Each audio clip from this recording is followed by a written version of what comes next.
Salam Kamir, kekaguman ilahi mengarah pada iman dan rahmat. Saudara-saudari yang terkasih, saya membawa topeng hantu, membuat orang menjadi penasaran dan takut untuk hantu itu.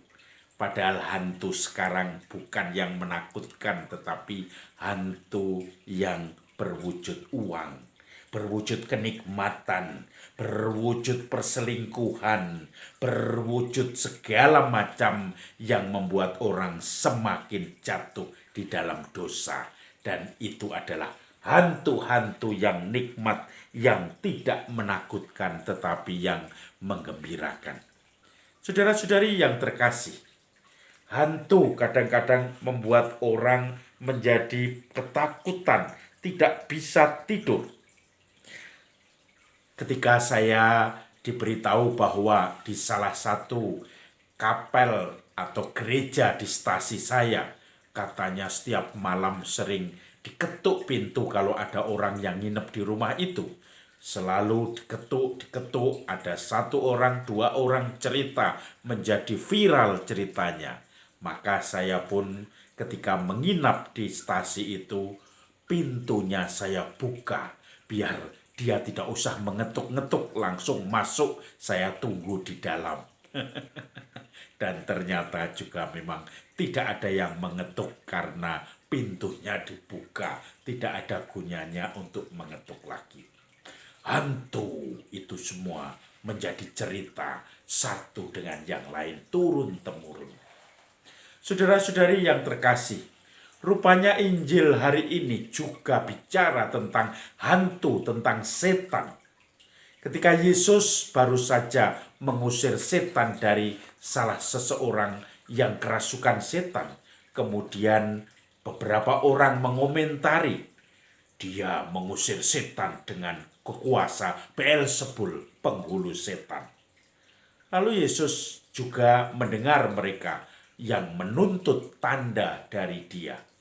Lalu Yesus kemudian bercerita kepada mereka, bagaimana mungkin suatu kerajaan itu bertahan kalau kerajaan itu terpecah belah. Kalau kerajaan setan itu kemudian terpecah belah, dia pun akan masuk pada kehancuran kerajaan itu. Kamu ngomong bahwa saya mengusir setan dengan kuasa Beelzebul. Lalu dengan kuasa apa murid-muridmu mengusir setan? Ingat, kerajaan itu akan terpecah-pecah dan kemudian akan menjadi akhir dari kerajaan kalau saya mengusir setan dengan kuasa Beelzebul. Saudara-saudari yang terkasih, kalau kamu tidak mengikuti aku, maka kamu tidak bersama-sama dengan aku. Kalau kamu tidak mempersatukan bersama-sama aku, kamu mencerai-beraikan. Suatu cerita tentang setan yang keluar dari seseorang. Dia kemudian mengembara kemana dia pergi, dan dia tidak mendapatkan tempat di padang belantara. Tetapi kemudian dia berusaha mencari tempat itu, tidak menemukannya. Maka dia berpikir, kenapa saya tidak kembali ke tempatku yang lama? Maka dia kemudian kembali ke tempat yang lama, dan ternyata sudah teratur semua. Dan kemudian dia mengatakan, aku akan mengundang 7 temanku yang lebih kuat lagi. Dan kemudian datang untuk mencerai-beraikan, mengalahkan tempat ini. Lalu dia pun juga akhirnya menguasai tempat itu. Dan mungkin kehancurannya sudah semakin parah.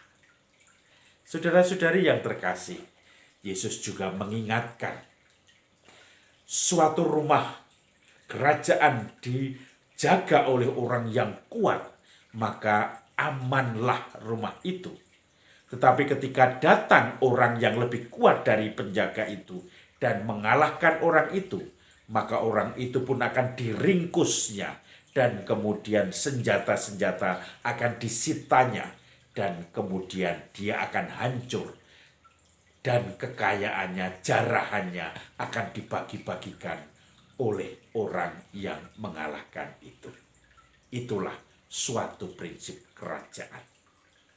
Saudara-saudari yang terkasih, kerajaan itu bisa kita semua ketika kita selalu berjaga, selalu mempunyai penjaga, dan kita kuat untuk menghadapi segala godaan-godaan setan. Maka di situ kita pun tidak akan kebobolan. Tetapi ketika kita sudah mulai lengah, maka setan itu akan datang untuk menggoda kita. Dan kita bisa jatuh bertubi-tubi di situ. Dan mungkin semakin parah. Maka saya teringat akan seseorang yang mengatakan bahwa saya akan melaksanakan kehendak Tuhan nanti kalau saya sudah memegang tampuk kepemimpinan, memegang berpengaruh di tengah masyarakat, maka saya akan mewartakan semua itu, akan memberikan teladan kejujuran, dan akan selalu memberikan suatu kenyamanan bagi banyak orang karena saya memegang kuasa itu. Tetapi orang-orang yang mengatakan itu ketika sudah berkuasa belum tentu dia siap untuk menghadapi kemurnian tadi, untuk membawa misi mensejahterakan banyak orang. Ketika orang terbiasa dikalahkan oleh Beelzebul, maka dia tidak bisa tiba-tiba akan ganti mengalahkan Beelzebul itu. Karena apa?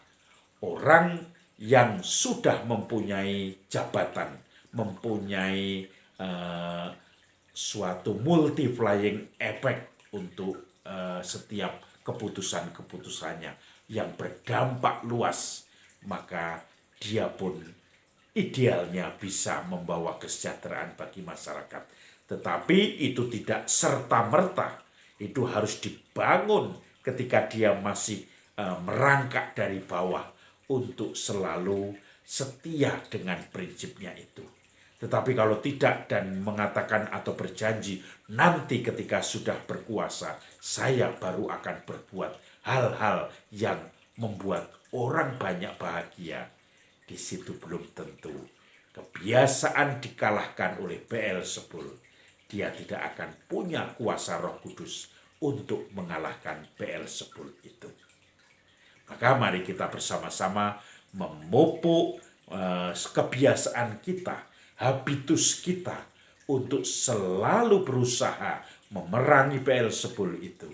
Berusaha menegakkan segala ajaran-ajaran yang kita terima.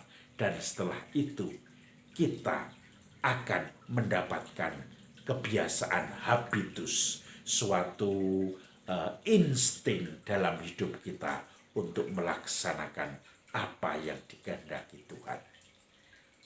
Semoga kamir kita senantiasa dinikmati dengan sehat dan menyemangati kita untuk mengalahkan Beelzebul. Salam kamir, kekaguman ilahi mengarah pada iman dan rahmat.